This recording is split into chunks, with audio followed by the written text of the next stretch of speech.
All right, what's good, everybody? Welcome back to Chopping It Up with P. Scott. I'm Prescott Kelly. Today is Sunday, August 25th. Glad to have you back with us. We are joined with, once again, Zeb Mitchell. We've got a draft podcast for you. Fantasy football is already being, most people already have their drafts, which I don't understand why you'd want to do an early draft with injuries and cuts and everything. To me, it doesn't make any sense. I try to push mine towards the week before him, but this is where we are. This is what people do. Zeb, how are you doing, my man? Thank you so much for being back on with me again, man. I'm doing all right, man. Blessed to see another day. Let's see what happens on the podcast today. For sure. So you and I, obviously big football fans, you're more into the college space than I am because you're Mr. Roll Tide. I see you down there with your name right now. Before we get into the actual fancy stuff, what was your takeaway from week 0? There was some upsets. I know that was big in the chat with Florida State going down. Do you care about Florida State at all? Oh yeah, I got some Florida State friends. Like when you come down south, you pretty much see a whole lot of people anyway. So obviously the big SEC fan base is ridiculous. I got some Big Ten fans, but ACC is pretty big too. So I do care about Florida State. That particular game did not go like I thought it probably would because the hype of Florida State for this past spring and summer was pretty high. Georgia Tech's not exactly a ACC power, national power, anything of that sort, but they are pesky. So that was definitely a game that I didn't necessarily see going in that direction as far as like upset alert or anything like that. But What a game. That was a great game. And all they did was prove to me that DJ Ukulele is highly overrated.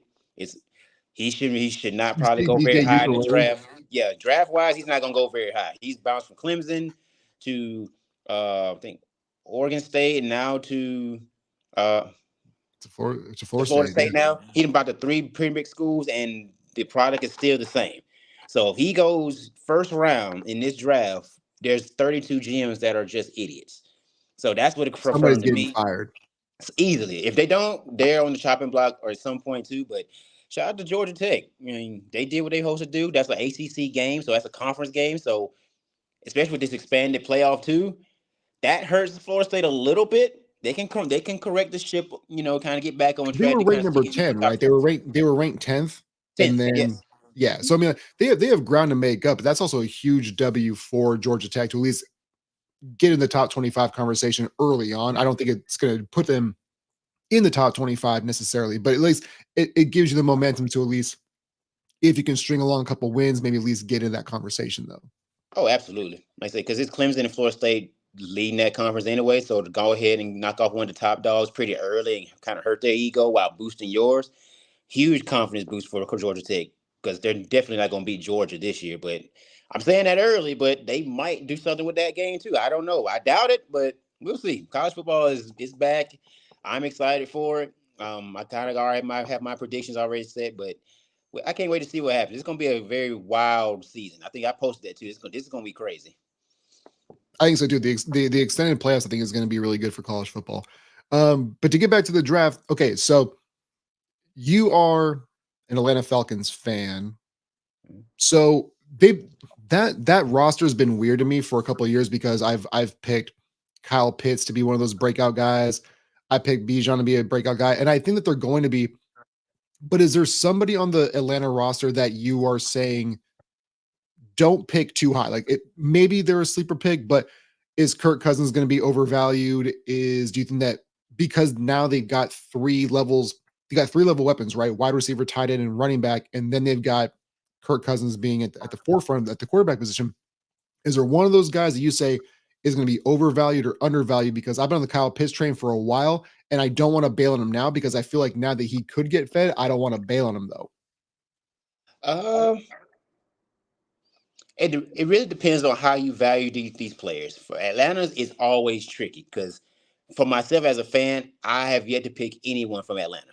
The only one I've done like in the last 10 or so years is obviously in Julio. I think I did Devontae Freeman when he was hot on that little train, that 2 or 3 year stretch where he was actually being productive. Um, Tony Gonzalez around 2012 when obviously Matt Ryan was going to do it, and obviously Matt Ryan was a solid quarterback too. And a quarterback, low end quarterback one, if you couldn't get one of the top dogs, obviously. But for this roster, Kirk Cousins is someone I'm kind of looking at as a mid-low QB one. Do I have a lot of faith in him? No, but I think he can do enough where what Desmond Ritter would pretty much he'll do easily more than Desmond Ritter did. Easily. It won't be close.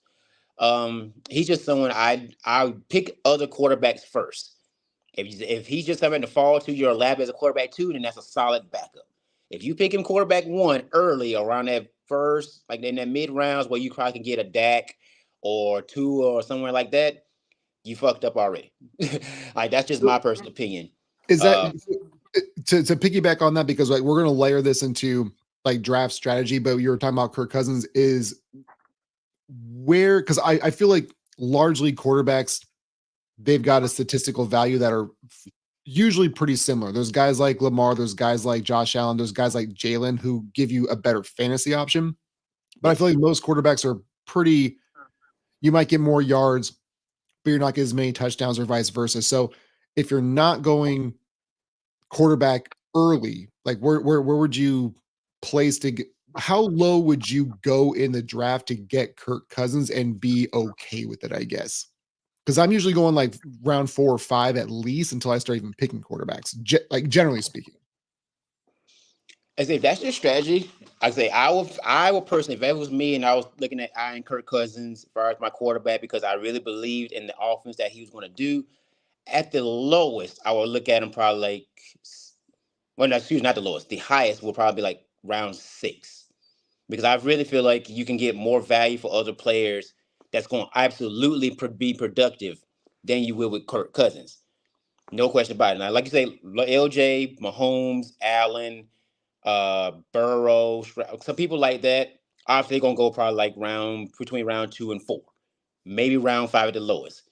But Kirk, at the highest, round 6, I can see anyone probably taking him round 9 or 10, which is I think is still gonna be really good value for that offense because Atlanta does have really good options. Bijan's gonna go first round, no question about it. Because after Christian McCaffrey, he's probably arguably the next person that's very similar to him in style, to where you can pretty much say, "Hey, he gonna give me both off run game and pass game. He's gonna be a 3-down guy." Tyler PPR. Algier behind him, he's not really gonna get a whole lot of touches. Bijan's gonna be the bell cow, no question. So he's gonna go first round. Kyle Pitts is gonna fall to round 5, 6, like normal. But that's probably if I You had to think pick so? someone. Who? You think so? I think so. I think Kyle's gonna go round 5 or 6 because no one's confident in the Atlanta offense, and I don't blame them because I'm not confident in it. I want to see it on the actual field. I've been fooled by Kyle Pitts for the last 2 or so years because he came in as a unicorn. He was going the plan for Atlanta when Sergeant Smith was there. Well, hey, we're gonna use him in this way. We're gonna use him in that way. We're gonna put him X, Y, and Z as well as tight end, move him all over the place, and then they basically use him as a decoy. I think the last 2 years, I think he has 5 touchdowns, maybe I think 5 or 6 touchdowns in 3 years. That's terrible for a quote unquote unicorn. And he technically is. He's 6'4", 363, 6'4", roughly around 210, which is cool, and he can run. And he has hands and a wingspan that's ridiculous. Like he's very Randy Moss as far as measurables. But Atlanta Right. doesn't He's use actually them. tangible stuff. Yes, the tangible, like anything that's measured, like the physical traits, he has that. But the problem is the same thing I said with Julio. They're in the wrong offense. Now imagine this for a second. Put Julio in here at his best in the New Orleans Saints offense. Oh, like when they had Drew Brees before his arm became a noodle? Yes, that offense. Put him in that offense. Put him in the offense with Brady when he was at his best, when he didn't have a legitimate number 1 option. Like basically replace Randy Moss with Julio Jones. Yes. And so you're not stacking. I got you. Mm-hmm. Like just replace him, like almost like it didn't happen. Put him in a better offense and guarantee he has better stats. And even Julio's not the biggest touchdown machine because he wasn't with Alabama either. And I'm trying to get people to understand that Julio doesn't stack touchdowns like that. He's always been a 6 to 8 touchdown guy. Go to Bama, look at the stats. He got like I think 5, 6, something like that. But he racked up with yards, he racked up in catches because he's an ultimate team player. Put him in an offense with New Orleans where they pretty much didn't have a run game and they had Drew Brees to kind of facilitate the offense. He blows up. Does he get the touchdowns? Maybe. But he will absolutely get the yards. He'll get you to 1,800 yards, no question about it. At least set you up to actually get points.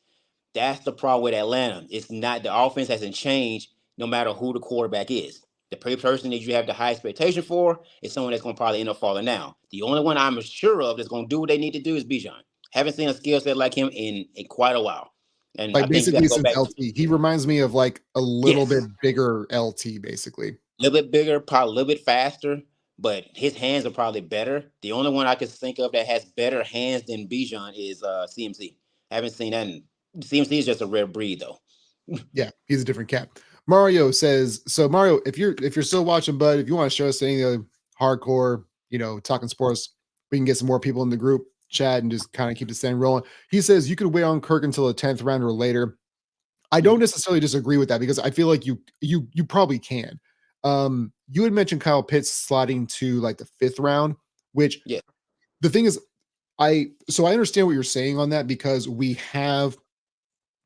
I even admitted as well that I've been on this Kyle Pitts train because he was supposed to be, like you alluded to, the unicorn. He was supposed to be the dude who revolutionized the position, was like the new age Tony Gonzalez, like you said, kind of / Randy Moss. Like he was the prototype for this new freak athlete. But the quarterback play has been so terrible in Atlanta where this is why the draft for me, I wish there wasn't even a draft, to be completely honest. I think the draft is completely obsolete. It's an outdated concept. I wish we didn't have it.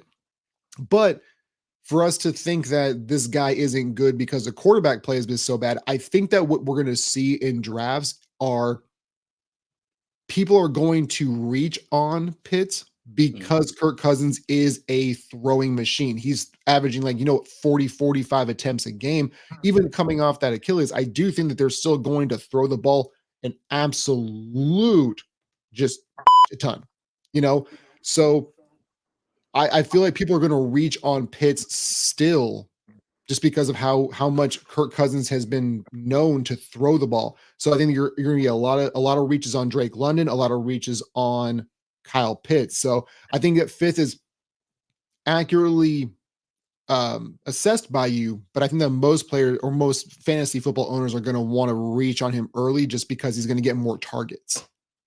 I agree with that. I think people will do that because, like you just said, it's just a new offense, a new regime is coming into Atlanta. So people will absolutely probably try to get him round 3, 4, and you go ahead. While you pick Fitz in round 3, I'm going to probably end up grabbing another number 1 receiver from another team or another bona fide running back in that position too. And I'll be perfectly fine with grabbing TJ Hockenson probably off injury and letting him sit down and sit while I grab McBride probably early too. And I'll get the same bang for your buck from 2 guys that you probably will with 1 or better. No question about it. But until I see Pitts actually pop off, I don't have the most faith in. I hope he does for my team's sake because I do want them to get wins and hopefully make a run. But fantasy-wise, I don't believe in Atlanta players at all. You'll never see me draft him. Bijan's the only one that I will, if he falls in my lap, I'm taking him. No question about it because that falls into my draft strategy, which we'll talk about probably soon. I'm with you, dude, because we talk about untouchables, and that's usually people that we wouldn't trade at all, right? Like you are not, you can't touch them at all. But we also have untouchables as, man, there is no way you could even pay me to pick up that dude. But you're right. Like if it falls into your lap, there's going to be somebody. Is there somebody who, as far as sleeper picks, I've got 2 right now, and one who I've been really high on the last 2 years. And if he flounders this year, I have to just be done with it because I've been really high on Jerry Jeudy the last 2 years. The last 2 years that I've done a fantasy podcast before the season starts, I have been high on Jerry Jeudy. One, because I just don't believe that he is not as good as what people think he is because the stats don't show it. And then when Russ came to town, I thought, okay, this is the time. He's got at least some competent quarterback play. That didn't work out. Now he's in Cleveland with Amari Cooper, Nick Chubb, Deshaun Watson. I have no idea if he's going to be back to basically the Michael Jordan of quarterback play that he was 4 years ago. But this is the year I think that him and Jonnu Smith are the two dudes who are really on my radar, with Jonnu Smith being in Miami and then having Tyreek and Waddle and A-Chain. I think that Jonnu Smith is a really good sleeper. If we're talking like true sleepers, not somebody you pick in the 5th or 6th round, but somewhere like in the 8th to 12th or something, I think Jonnu Smith is a really smooth pickup later in the draft as a tight end 2 or a flex player on bye weeks, things like that. Right. I got a couple people I got my eye on too. One is probably someone you're familiar with, Khalil Shakir. He's the son of one of my friends from Atlanta fan base. Her name's Wait, Mona. he's the son of one of your friends? Yes, absolutely. Because he played in Boise State. He was at a high school in California, but yeah, she's a big Atlanta Falcon fan. I've known her for a while, so I've been following his career pretty good. And bro, you see all the behind me. You're just now telling me you know Khalil Shakir. I thought we were friends, bro. This is ridiculous. Yeah, I ain't gonna say I know him on a personal level or anything like that, but I do know his mom pretty well. I'll retract your statement. So that's someone I'm definitely looking at. The Bills' offense is going to look a little different this year, obviously with no Diggs, so they don't have a bona fide number one. Khalil did come up, make some big time plays last year that no one necessarily saw coming because no one game plan for him. No one really looked at him. They looked at Diggs, they looked at James Cook, obviously Josh Allen and his big frame, pretty much doing quarterback draws, pretty much at the drop of a hat. So right now they don't have a go-to guy. Keon Coleman is someone they're looking at, and I think that's a really good pick for a rookie receiver to come out and actually do well because his frame, obviously it's a little early, but still, I think there's someone to kind of, if at some point they will rely on him more. There's no Gabe Davis to take anything away from him. I don't think they're going to lean on James Cook that hard this year, even though they probably should. So Khalil is someone I'm looking at, like say, past like round 10 or 11, that could come in and be sneaky productive. Will he pop off for a bunch of touchdowns? No. But he's going to get the yards, and he's going to get the easy red zone targets because he knows the offense. Josh Allen already has a rapport with him. So it's not going to be that far to be like, hey, I'm going to lean on you right now until Keon Coleman kind of pick up speed. I can see that happening to where I will definitely pick him up in a late round. Rookie-wise, everybody's already high on him. And it's very hard for me to sit there and say he's not going to do well. Brock Bowers tight end. That's why I say early for me, I wouldn't even touch Kyle Pitts because I know I got Brock Bowers somewhere in the back end too. So there's no need to necessarily reach on Pitts when Brock is going to end up probably falling around that same area or later. But that's not my sleeper pick though. I'm looking at Ladd McConkey. I've been high on him for a while. Yo, so last week you were praising this dude, but continue. Yeah, I don't think there's anyone right now that as far as rookie, that I'm higher on than him. Like he showed it at Georgia. All you gotta do is look at the tape. Is the numbers gonna necessarily satisfy it? Maybe not, depending on who you are. But he has the skill set, he has the speed, he has the knowledge, and he does one thing that I think all receivers need to do, and that's run routes well. He knows how to create separation. That's gonna help Justin Herbert out a lot, especially since there's no Keenan Allen, there's no Mike Williams, there's no Austin Eckler. So who is he going to throw it to? We don't know. So you got to throw it to somebody, and I think that's where they can slide Ladd McConkey pretty quick because I think they have Gus Edwards at running back right now, which he's a good, I should say good, probably solid back. He's definitely not Eckler at all.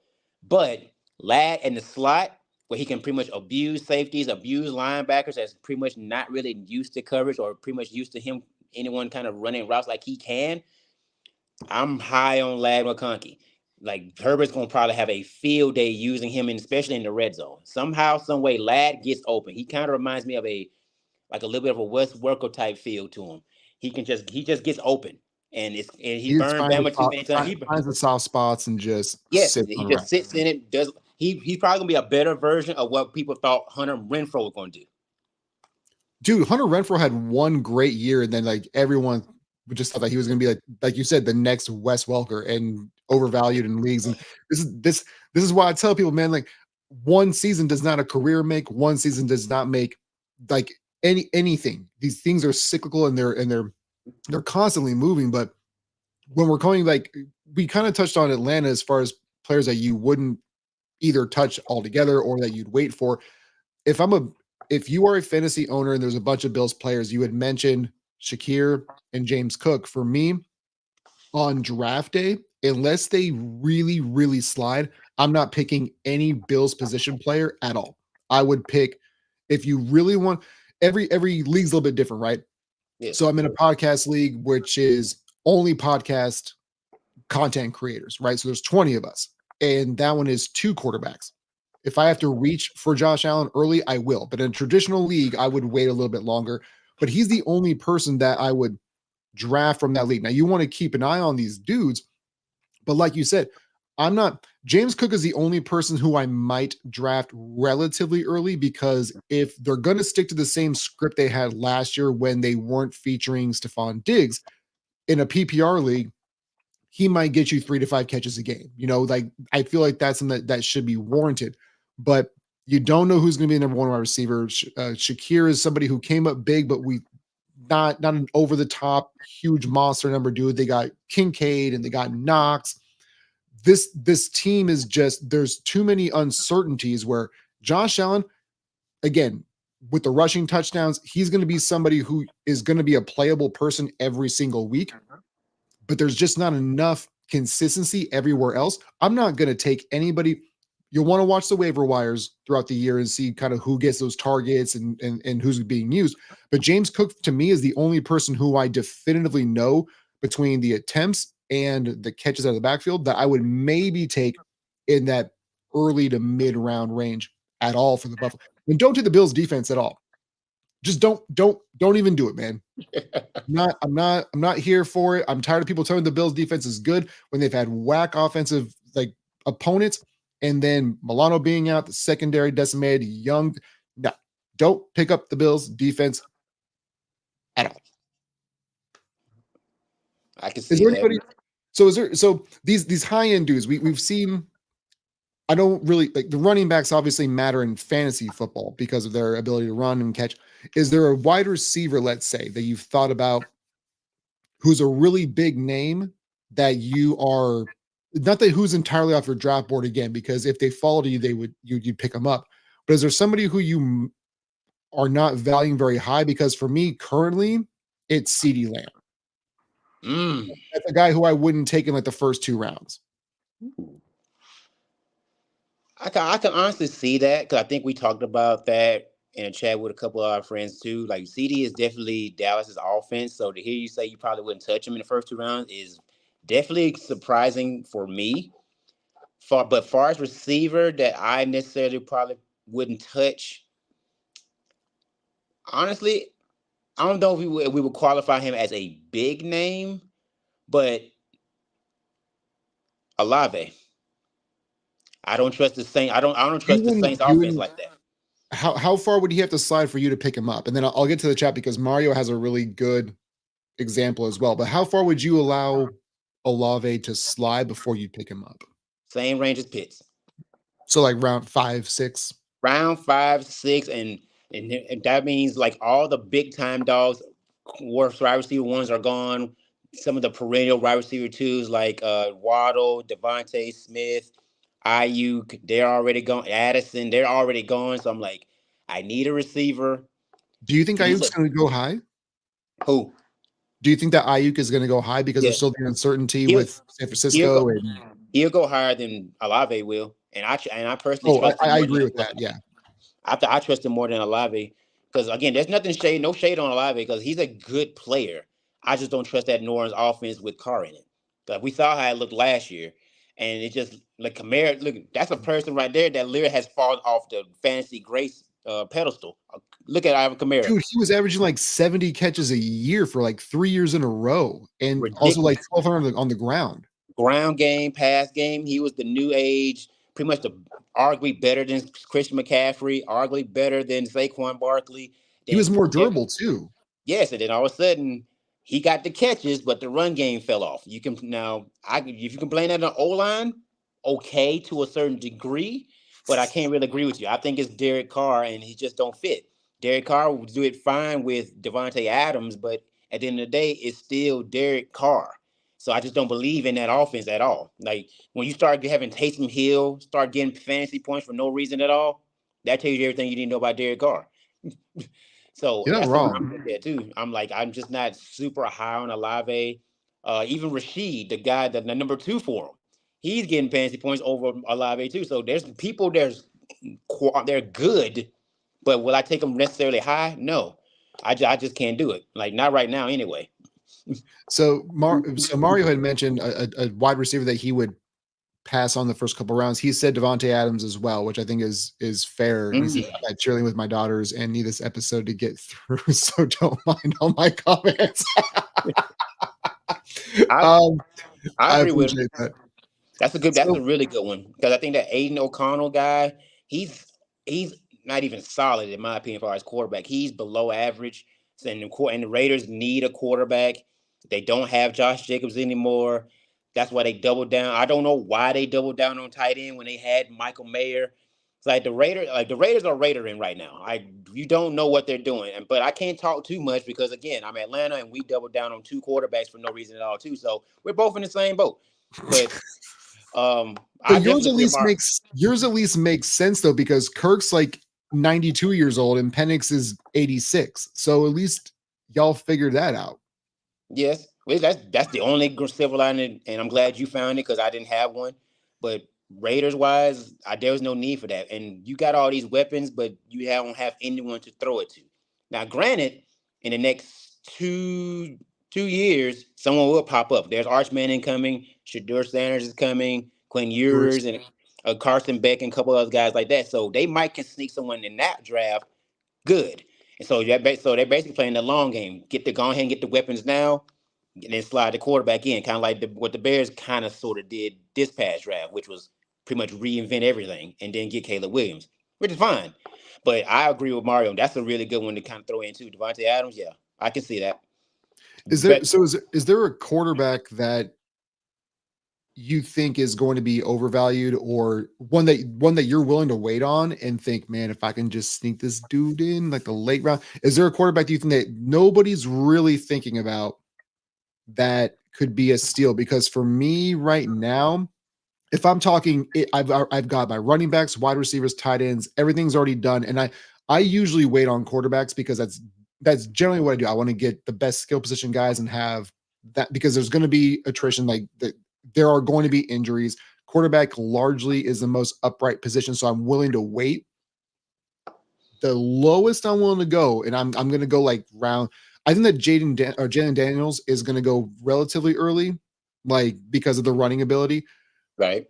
But I'm willing to wait until like the 12th pick to go get Bo Nix. And just round out everybody else and just get 16 points every single week from him. And he'll be your quarterback 1? Yeah, because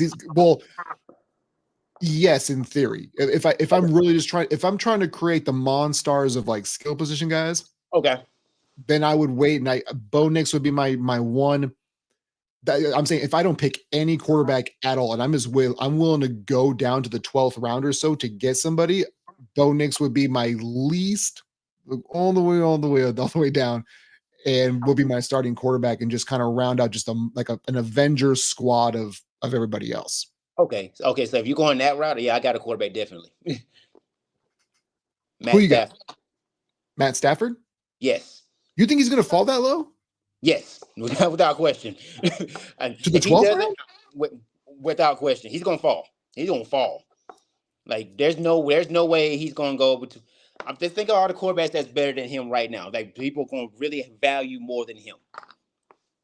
I know, but you think? Right. I think he's going to 12th round. Well, I guess the other thing too is like we have to account for all these leagues are different. Like so it's like a standard 10-team league. You think he's going in the 12th round? I think he's going to fall. I think people are going to value the quarterbacks that they're supposed to value. They're going to hop on the wide receiver train because wide receivers, they are a dime a dozen. Like there are literally too many receivers in this draft as far as the league. So they're going to try their best to get as many receivers as possible. Running backs is the only position where, well, I should say the only one, because tight end too, but running back is probably a value higher. That list falls off at like the 8th or ninth running back. It's a huge drop. Tight ends roughly the same way. It's like 6 or 7 quality, huge drop. Receiver, not a huge drop. Everyone's pretty consistent in that realm, so everyone's going to pick that receiver. Outside of those, it's going to mix in all those other picks. As far as that, that's how I think they're going to drop. Nakua's going to be there. Cooper Cooper Kupp Cup. obviously going to be gone. Kyron Williams always going to be gone. Tyler Higbee's going to be there. But they're going to pretty much look at Stafford and say, he's old. I don't know how much he could really do anymore. He's going to probably be like Aaron Rodgers to a certain degree. He's going to fall. They're going to fall right into that pretty much round 10 and under. And that's a sneaky pick. But I mean, if it's a 1 year sample size, you know, if you're not doing a dynasty league and you're not doing anything like that, for a 1 year sample size, that seems like it's pretty short sighted for Stafford. Because he's been pretty durable, and I don't feel like, man, 12 seems like. And Mario had just mentioned like Goff's been dropping, which for me, I've never been a huge Goff guy anyways. To be completely, I'm not as high on the Lions as everybody else is. I'm not as high on Jared Goff as everybody else is. I feel like that player and that team is going to take a little bit of a step back. And I could see where Goff will go down because we've seen this. That offense has been a one-trick pony of basically, I'm on run, St. Brown, save us. You know, and I think that now that people like he's on the map now, St. Brown is. I don't know if Jared Goff's going to be able to go off script, go second and third progressions, and like really be as good as he has been over the past year and a half or so. But he had mentioned with Mario had with Goff and with Stafford that they're dropping in these rankings, which I understand. But man, 12 just seems like I don't want to use that word, but it sounds disrespectful. I know he's old as hell. Don't get me wrong, but for a 1 year sample size, and I just need that dude to get me through a championship run of fantasy football, I'd be willing to take the risk on the 9th or 8th round. I seriously think he's going to fall. Like that's no shade to Stafford because I don't think he sucks at all. I think he's arguable top 10, depending on who you ask, as far as like actual quarterback rank. But fantasy is just a different beast altogether. So if you say he's like round like a 12th best quarterback in the league, okay. But like you said earlier, if everyone sit right there and literally start taking quarterbacks around like round 3, Mahomes gonna go first, LJ, Allen, Burrow. That's 4 right there. And then Herbert will fall into him, Stroud will fall there at some point. And then here comes Jalen Hurts. Then you got to go another probably round or 2. Then here comes probably a reach on Caleb Williams. Here comes Dak. Here comes possibly where the Kirk Cousins might fall into place right there too. So I think people will kindly grab Kirk before they will Stafford. Even though Stafford has the pedigree, he has the ring, he has the weapons. He has better wide receivers, like true wide receivers as well. Yep, but I think people will sit there. I think they'll go off his age, they'll go off his injury history, and honestly, people are just not that high on Stafford like that. They just aren't. I'm taking him number 1 overall. No, I'm not playing. It's weird. Like I said, I think honestly, depending on what league you're in, again, shout out to the people that don't know how to draft, because I'm glad to keep plucking people left and right. So if you don't know how to draft, then that's better for me. But the people that actually do know what they're doing, Stafford's falling. And I'm with Mario with Jared Goff as well too. He's gonna be right around that range where you're like, why is he still here? Because I think I've done a couple of drafts too. Aaron Rodgers, he's healthy now, and he's still down around like 11, 12, 13. I'm like, geez, like, what are we doing? People are taking kickers before they take Stafford. People are taking defense before they take Stafford. And if you do like another league I'm in where you're taking account in defense too, like the defensive positions, yeah, you're looking at around 15 easy. Those drafts are always fun where you get to pick the individual defensive players. But the problem is, if everybody's not engaged and in the draft, it takes forever, and it's so annoying. But so Mario he just kind of chimed in too, and as far as like quarterback play or where to pick them, he goes, it all depends on how fast the QBs run or how fast the QB run starts. If you get an experienced league who has to pick skill position the first 6 rounds besides Mahomes and LJ, then they will definitely drop. If you got an early QB run, then they'll see guys all move up early rounds because they're getting scared, which I think is right. Because the thing is, like, when you're drafting, you have no control over if the bot is making the pick for somebody or if the other person's just gonna have a wild hair up their and you have no clue what and they just completely jack up what you want to do. So you have to be able to pivot. And you have to be able to pivot and find out, well, I was gonna pick this dude, but now I gotta fill a roster spot or who's the next best available and everything like that. So as far as so what's your strategy as far as defenses go? Because you mentioned defenses a little bit earlier. Is that something where you're going to go like most people go kicker defense last pick essentially, like in a typical 10 league or 10 team league, regular PPR, whatever, one quarterback, 3 wide receivers, whatever. What's your theory on taking defenses at what range? Because most people go the last like 3 or 4 rounds, basically. If you go, I've kind of evolved my strategy over the years because I started playing in 2008 when I didn't know anything about fantasy football. So then after I've started being in a couple of leagues, winning a couple of leagues, then I kind of amended how I kind of think now. So now I've kind of concreted what I do. Defense, I kind of look around like around 8 to 10 because whether people want to admit it or not, defense gets you points, especially the elite ones. The San Franciscos, the Dallases, especially with their young and fast defense, they're going to always they're looking for sacks and they're looking for turnovers. The Jets, young, energetic, and they after the quarterback, you can't deny that kind of range. Ravens is one of my favorites along with the Steelers because they are always consistent. No matter what, Right. even if the offense is trash, the defense will keep them in the game long enough, get the takeaways, they have a big sack game to where you're like, you know what? They gave up 28 points, but they got me 7 sacks and 2 interceptions. So it evened out to the point to where you still end up with 12 points. I'm like, yeah, see, this is what I need. It's also like if you're talking about Pittsburgh specifically, because I know that's kind of the hot button because of the poor quarterback play. If that quarterback throws a pick 6, even if you give up 24 points, the 7 given up on the pick 6 don't count against your defense. Nope, it doesn't. So that's what kind of helps it out a little bit too. So I don't mind people that sit and pick defense last. I understand it because you did everything else early and all you just need something solid. But solid will get you beat because there's too many games where you lose by 2 or 3 points and that supposed solid defense has now turned into trash by like week 5 or 6. Now you got to keep it because the waiver wire is not going to really hit you that hard because there's nothing but solid defense at best anyway. And the people that actually know what they're doing and pick the elite defense, all they're doing is saying, you know what?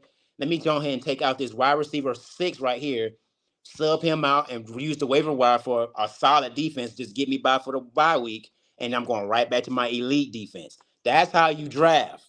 But you can't tell people that. do you ever go into the mode? Because I've done this a couple of years.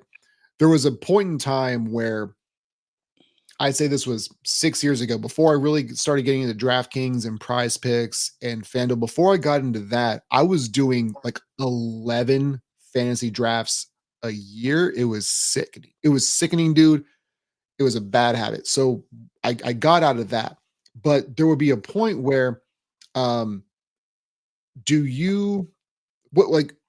you take 2 defenses or would you just take one because what I would do on certain leagues is I would just take one defense. And if it's a bye week, it's a bye week. I don't care. I would rather have the same defense, not drop them, but just be so top heavy on offense. Do you always take 2 defenses or would you rather like pull a kicker out and then get a new defense? Or what's your strategy on the defenses? Do you take 2? Do you just carry one and take the L on certain weeks? What's your thought process on that? For me, I do kicker and defense roughly the same way. If I have an elite defense and I know that's going to be my long time one, I go 2. That way I don't have to worry about the waiver, especially if I follow up my draft strategy like I normally do and it hits where I got people lining up, falling in my lap like I want to, and I'm picking them. Boom. All the picks are lining up. All the picks make sense. I have my elite defense. Say if it's San Fran, boom, I got them. Okay. That's my defense no matter what. No changing on it because I know because once one person picks a defense, Here's the run on defenses. It happens every time. Oh, No yeah, question about exactly. it. Yep. So once I get my elite defense, now I've set up everyone else. So now I know the run's coming, so I can say, okay, that's the player I'm looking at already. Let me go ahead and do the defense now. Boom.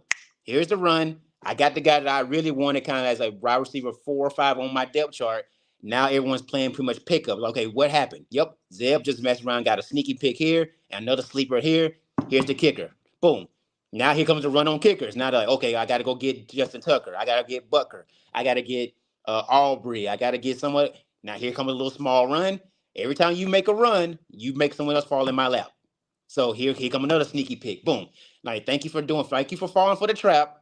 You don't know what you're doing. My strategy keeps working. And now you're wondering why I'm sitting there 11-2 at the end of the season while you sat right here and literally started reaching for no reason at all. You went away from your strategy while falling into my trap. Right. So Mario just said, Jay, as you're very familiar with Jay and his work. He said that he's got 10 leagues this year and stream defenses and kickers on bye weeks. I barely draft multiple of either. Is there a defense that you think, because you mentioned a lot of the big heavy hitters with like Pittsburgh and San Francisco, Baltimore. Yes.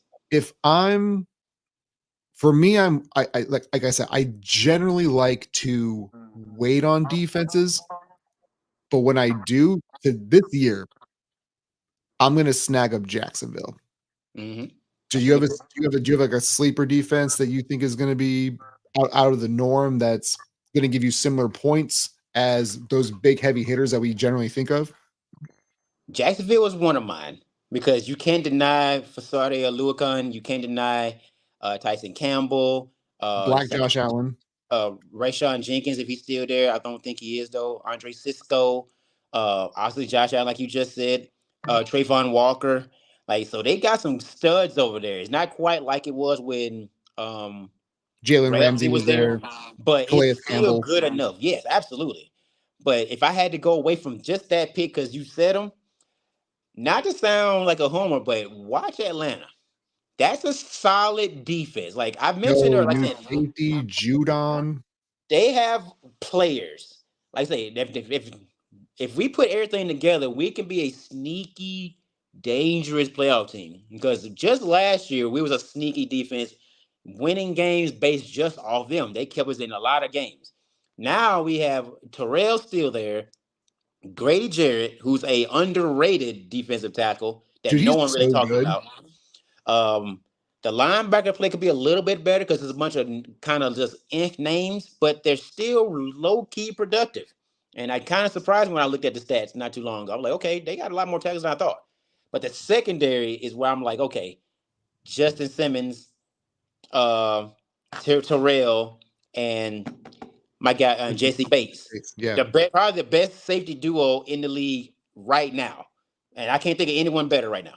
Like there's always Minkah Fitzpatrick, but we don't know who the other guy is. There's always the well, it used to be the other Edmonds brother, because yes. Tremaine Edmonds. Yeah, is it still Terrell? Terrell Edmonds is the other safety. So and that's a really good duo too. But I just don't see a safety duo better than what my team has.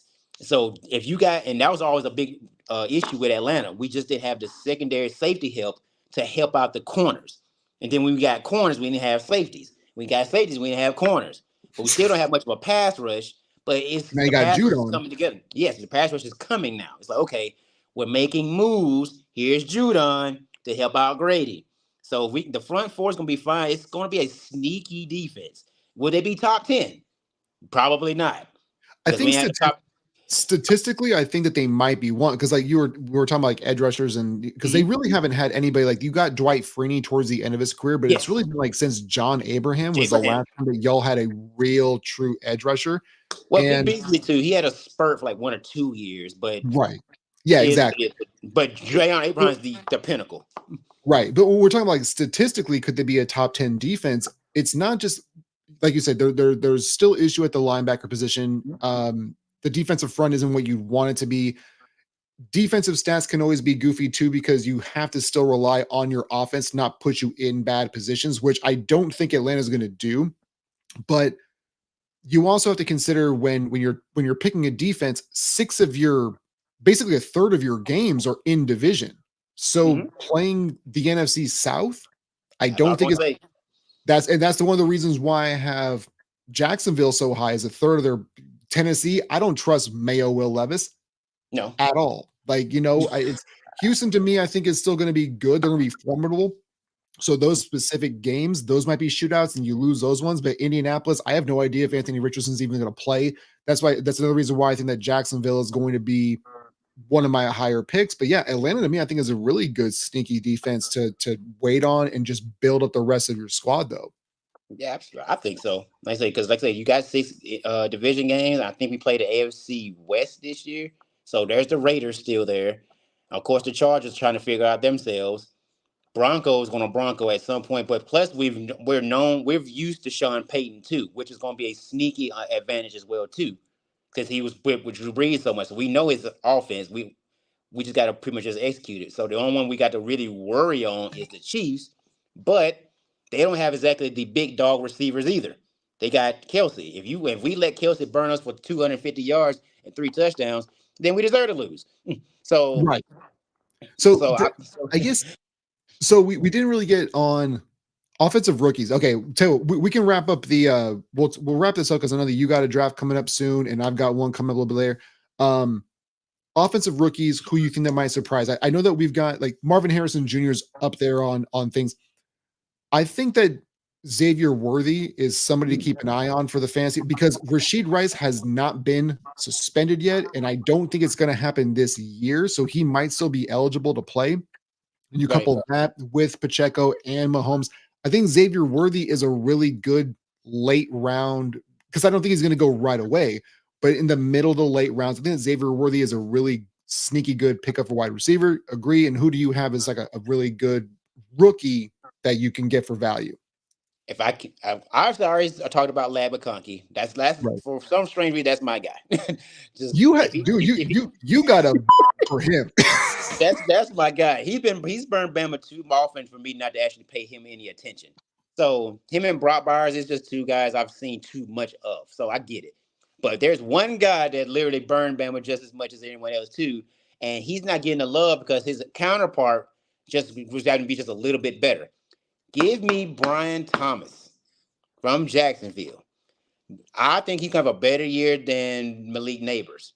Malik has Well, Daniel Malik's Jones. got nothing, dude. I feel Donkey that Dimes, man is in a poverty situation. I feel bad yes. for that man. Dookie Dimes is throwing to Malik Neighbors. Trevor Lawrence is throwing to Brian Thomas. Give me Trevor Lawrence all day. Tag Tay in Dookie Dimes.